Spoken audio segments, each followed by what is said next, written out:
What's going on, guys? Welcome to Spark and Trade.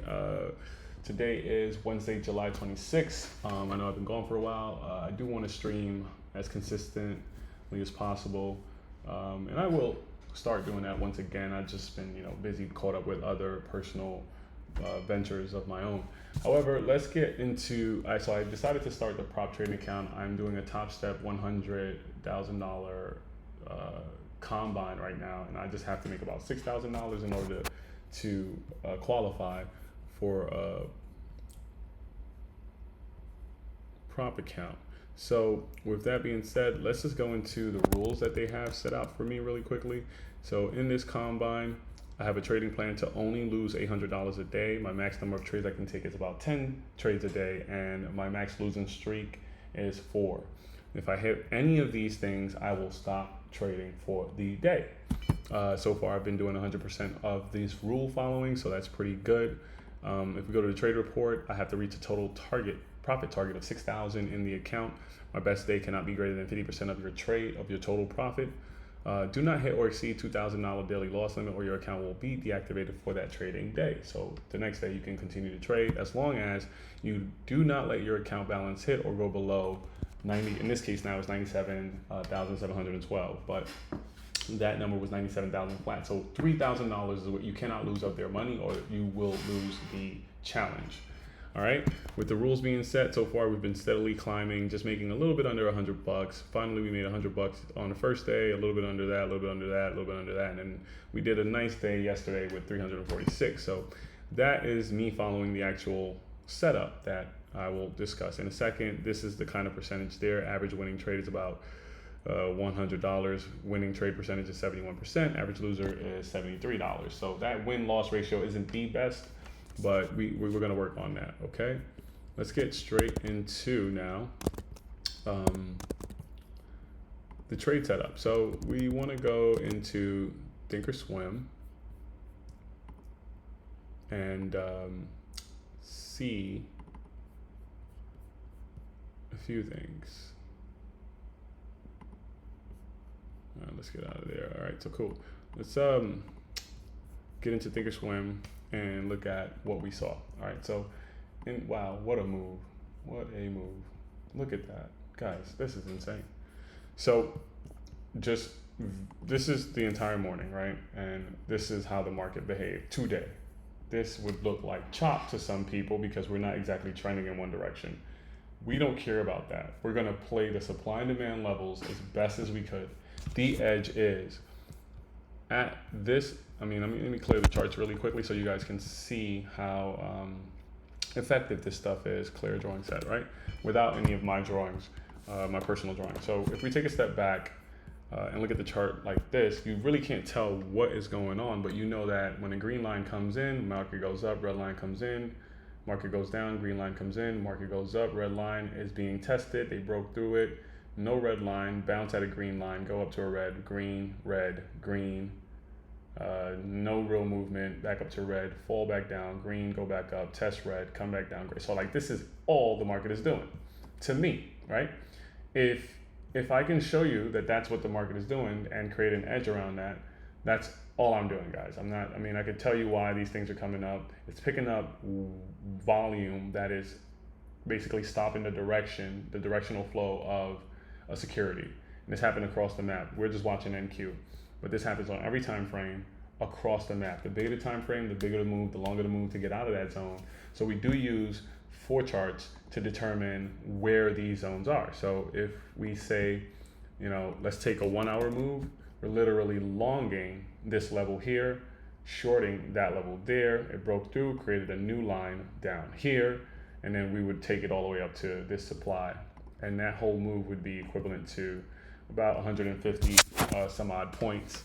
And we just take what the market gives us along the way. Okay? So with all of that being said, the 15-minute gives us its own set of lines to kind of, respect and follow. And that looks a little something like this. This was yesterday's trading, I believe, right at 9 o'clock. We broke through supply, came back, tested it, broke through again, hit some supply up here, broke through, tried to get up, came back down here, had a nice move up from that demand, broke through that demand, came down here. You don't see demand here. So where would we get our demand from if we don't see it here? Well, the 1 hour showed you a perfect zone right here, and that's a strong guy, right? So that's why I have all 4 of these charts open. And the 5 minute probably picked that demand up today, right here. Okay, so with all of that being said, we're gonna go and put our stuff back on, right? And all of this just, I don't really need all these lines anymore, right? It's just to show you that those lines are coming from a different chart. So we'll remove that, and we'll remove this, and we'll get straight into the trades, right? Because that's what we want to see. We want to see the trades. All right, remove. Okay, so this is usually how I trade, right? Let's take it from the top. This morning, we ran right into this area, and if you see a circle, there is a level there that I need to watch out for from some other time frame. In this case, this was a 5 minute level that we needed to watch out for. So that's that trade right there, that line. Supply came in, ricocheted off of it, came back down. I should have taken shorts as that was happening, risking the swing high as my stop.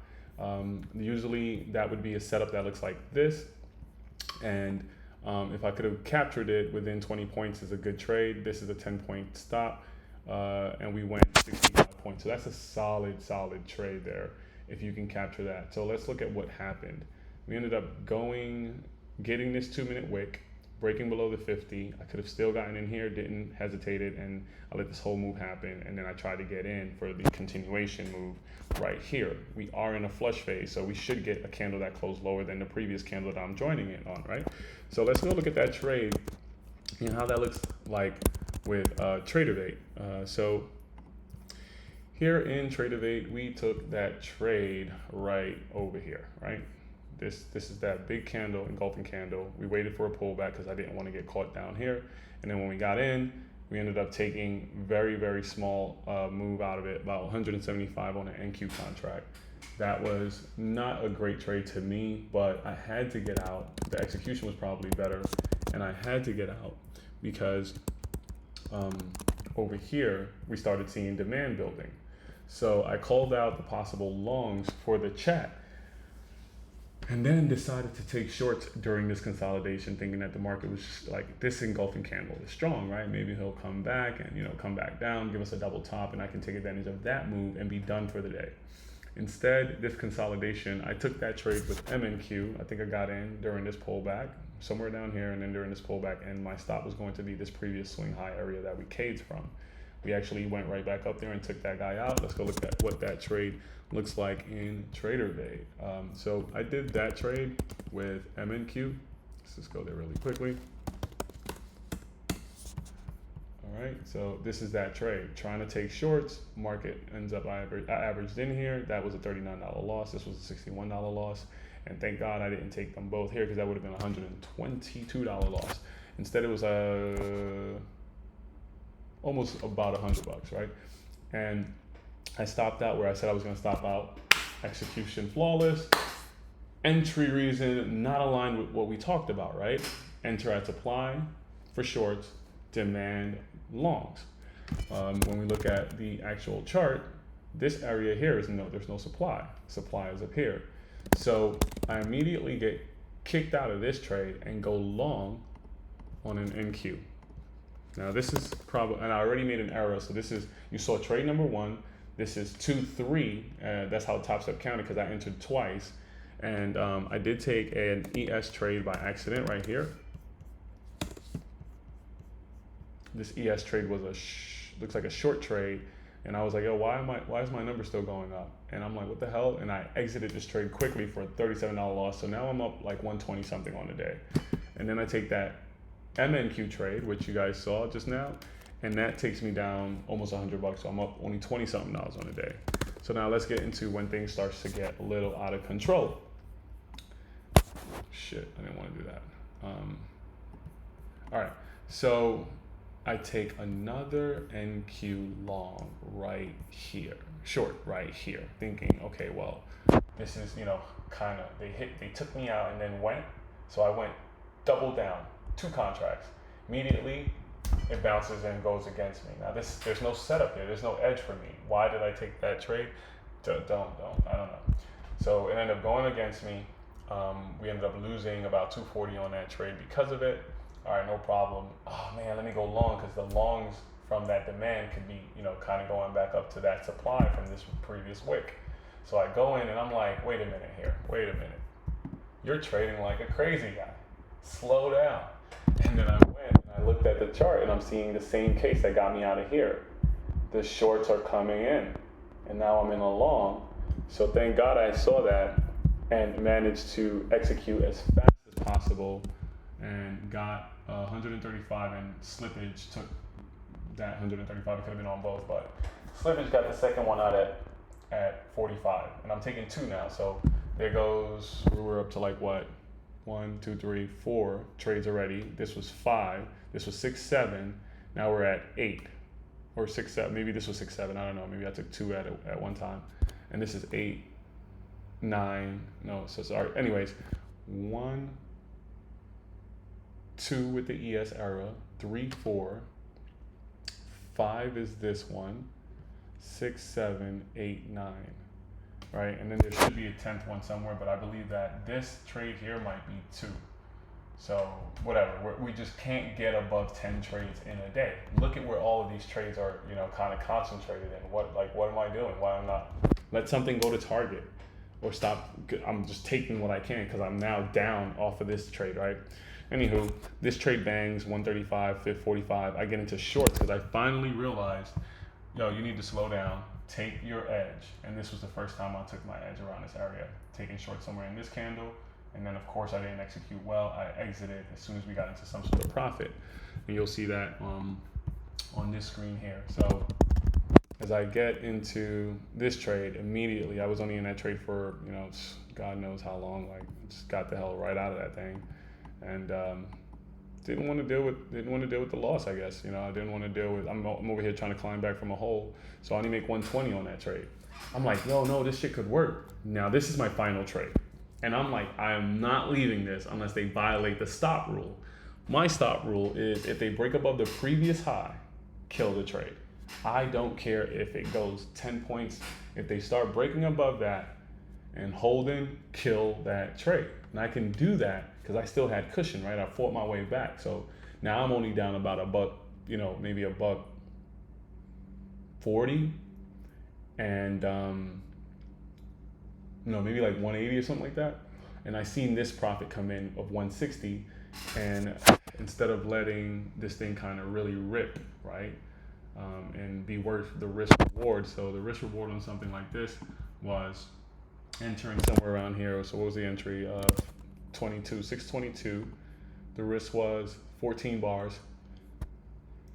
Excuse me. I need to make at least 28. So somewhere down here is where I should have killed the trade, right? Not quite there, but it would have been good gains. And then all of this come, guys. Sorry. So the risk was, let me just give you guys that risk calculation. So anywhere up here, 22 was the entry. I was risking the high of the previous swing high, so about 14 points. And I was trying to make 60 points, but at least 28 points or something like that would have been good enough for the 2R trade. So instead of taking it here just because it was there, I would have been back into the negative, but they didn't break the swing high on any of the 2 shorts that I took after realizing that I need to trade these levels. And then it came down and paid me about 21 points, came back and took it. I'm only up 4 points, and then it was go time.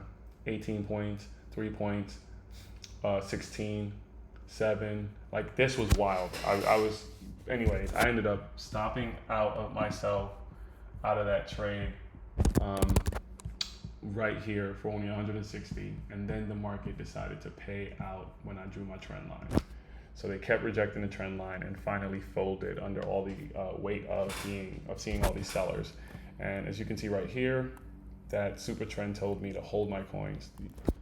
It's a really weird super trend here that it really pays out. Look at this thing, just kind of drip, boom, and it hits targets. The third target was actually, I think, lower. Maybe we already hit that. So this is it flips target 1, 2, and this was 3. So somewhere around right here was 3. All right, so as you can see, way too many trades early on in the day. What am I doing? Slow it down. Only take your setup. Do not care if that setup fails because it will win more than it loses. And that's the edge game. Your statistical probability of making money will get you to the promised land, but you have to follow those rules. Now, I did do some things well. After I hit that 10, that last trade where I was willing to take the loss, but I didn't. I didn't execute the way I should have. I stopped trading. And then I opened up the practice account. And we don't have the actual trade here, but I ended up getting into this trade here, which is equivalent to this same setup. We ended up getting into the money zone, the kill box. I call this my kill box because that's where we need to kind of start taking entries as close to that red line as possible. They gave us a double top kind of scenario and failed. And this thing went for the full 3R target. Every one of my setups is going to be about 3R, and I want to at least lock in 2. So somewhere around here, I got out of that trade. Banger, 900 and some odd dollars on 2 NQ contracts. Couldn't believe it. Executed well in the play. Story of our lives, right? Yeah, you don't care, you're not attached to the money. Yeah, that's true. The execution was poor. And that's what you get. So I'm trying my best not to get into the play, but I will continue to take these trades to continue to just kind of see the potential, right? So anyways, demand comes down here. I call out the longs. You can catch all of this on my live. Call out the longs. I wanted them to come back a little bit. They end up leaving without me, so I didn't even get this in the play account. Saw this thing happening, but I already hit my 10 trades a day limit. Thing starts to run up. Holy shit. We hit target. 3R. Wow. So we just gonna keep on hitting 60 plus points on it, right? All right, cool. Then we have a double top scenario going on over here. And my job is just to take that trade, when it presents itself. And then boom, we hit the double top. Trade comes down here. I enter, put my stop above there. Oh shit, sorry guys. So this was the short. This was the short play. And it ended up coming all the way down here for almost. I mean, if I got into this, it would have been somewhere in this kill box. So let's just say any of these entries, we went 111 points. From this kill box I wanted to trade somewhere down there. Didn't get a chance to get into this one, but just watch this thing. I already had my 10 trades. It just went 70 something points from entry. And it just respected this trend line. This one probably was the one that, so when I drew, this was the initial up phase. I wanted them to come down but respect this purple, and they did, right? And it was just off to the races from there. So that was a good little trade to the upside, reversal from that. They didn't take the whole move, but okay, we have a red line up here. Do you take that? Not quite. You always want to wait for this kind of pullback setup to happen because you never know whether that pullback is going to just kind of crush the move. So that's your initial pullback. Then this line gives you your next, like this is where we want double top and like higher lows. That's it. We're just trying to measure that. Or double bottoms and higher lows, double tops, lower highs. In this case, we have a high, market comes down, tries to take out that high, fails. When I see them break that trend line, force is coming in, is my opinion. So we enter this trade, or I call out this trade to go to our 3R target, and we made it all the way to this. So it was about a good R&R, I think 2R mainly. So here's 1, here's 2, so about 2 points something, right, on that move there. And it was a good trade. We ended up, banking on that one, a good solid percentage from that. Now, we avoided all of this down. The day could have been over with just those 3 trades. This here was another trade possibility, but FOMC was talking through all of this, so I just wasn't even really focused on it. Then we start ramping up from a demand zone, which really isn't a demand zone, but this is your bullish, bearish meter right here. So we came, bounced off of a bullish meter, created this kind of condition where, like, if you see cyan that holds and breaks above that trend line, that's equivalent to your confirmation that, okay, the bulls are back in control and they might, send this thing to the upside. And in a case like here, they failed, right? They never broke that trend line. In a case like, say, right here, that's your wick, go time.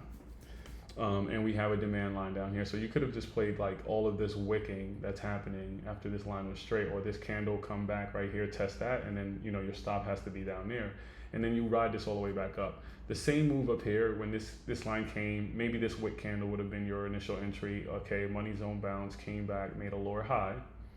Okay, so during this drop, you want to see them go down, and break that. Try to take another swing to the highs. When they break that, this is your go signal. Swing high is your test. You make all that money to the downside following this trend line. So same thing down here. They bounce back up, come back down, and then they break that. They break that line, okay? And now you just want to see them kind of, follow some rules, follow some trend line, like maybe this one right here was the one you chose to let them follow. When they break that, you just kind of got to get out. But you're in somewhere down here based on this break, okay? And these are a lot of like the things that I try to do to kind of get into a trade in a safer way. None of that matters. Just try to get in at that level. Swing lows is your stop, just in case they try to go crazy. And that's the best that you can do. So right here, probably take some shorts. Swing high is your kind of, area that you don't want to stop out at. But the market is closed, so it's a lot slower. And you might not want to be involved in that. But that's my. All right. So all in all, what is the end result? All right. So we ended up closing today after all of that mistake, but following my rules, right? And coming back. I mean, we had some really decent, gains there, but it wasn't like it would have been $3,600 if I traded that last contract all the way to this level. Would have blew through the fucking the losses that I made. Once I finally was like, okay, this is the setup, take it. And if I didn't, that was the last trade I could have taken, so I wouldn't even be able to take this trade or that trade or any of these that came in later on. But as you can see, the power of like just using that edge of, okay, supply came in, volume knocked it at a key level. We don't care about, all this volume here. This, at that level, we care about that. At that level, we care about it. Here, and now you're not just trading the way I was trading in the morning,